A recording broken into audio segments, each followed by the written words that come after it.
Here we are. It's a nice day in the spring in Kentucky.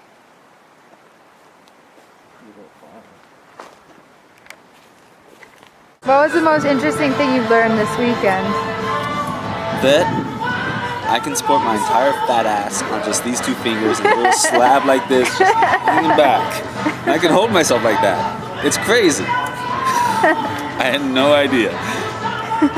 You've been telling me that for like the past year in the gym. Like there's this one green route with a little rock that splits out. Oh, yeah. You can place your hand in it and lean back. And for the past year, Maggie was saying, "Oh, just put your hand in there and just lean on it. It'll hold." What's your favorite colored cam after this weekend? I gotta say the purple ones. Oh, I love the purple ones. That's my favorite too. They seem like perfect size. Perfect size. That's such a good answer. The purple. If we had had one more day, we would have needed to go. If we had stayed like tomorrow on a Monday, then we would have had to gone to somewhere like either Military Wall or Fantasia, like one of the sport climbing crags that just has that classic Red River pockets. Because it's just novelty, like that's what it's known for. But at the same time, it's so popular that it's like you just want to stay away from it. If I want to do that, I'll just go over to the gym and just... That's exactly right.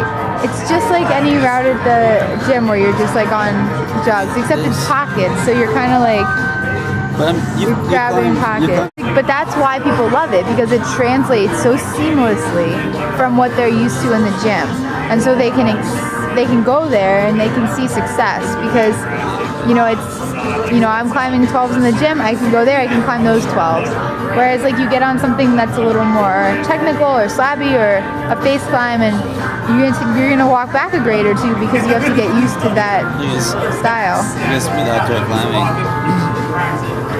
I want to go and try to climb something that's as legit, as real as I can find, rather than go and try to find a couple of rocks that cater to a gym climbing scenario. Because I can go to the gym 4 days a week. Yeah. It's no big deal. I can find that in Miami. But the whole purpose of going and gym climbing is so that you know that you're skilled, you're adept enough that you can go and find this mountainside cliff and potentially scale it if, that's the obstacle. If you're being chased by wolves. Yeah, exactly.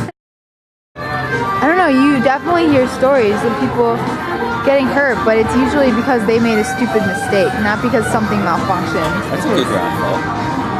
That doesn't count. Not really. From 5 foot up, doesn't count. Elasticity of the rope. Yeah. You be careful though. There's definitely, there are climbing deaths. There's someone who died at the New a few years ago. A couple people died at the Red in the last few years. And it's sad, but it's all avoidable just by being smart. And just don't be stupid. Yeah, exactly. Just pay attention.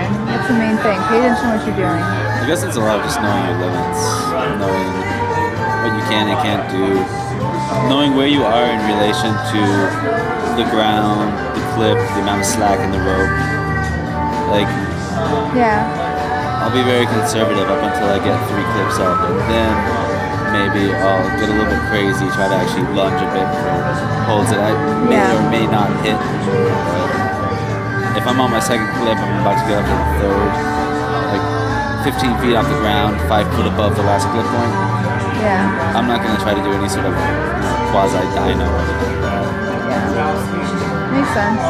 70 feet up, I might just jump like a crazy person and hope you're ready to fly down on the blade. Makes sense. I'm surprised you don't just go low. You can. I've seen people do it. I don't know if there's Pick your poison, bro. That's what it looked like. I kind of want to go low.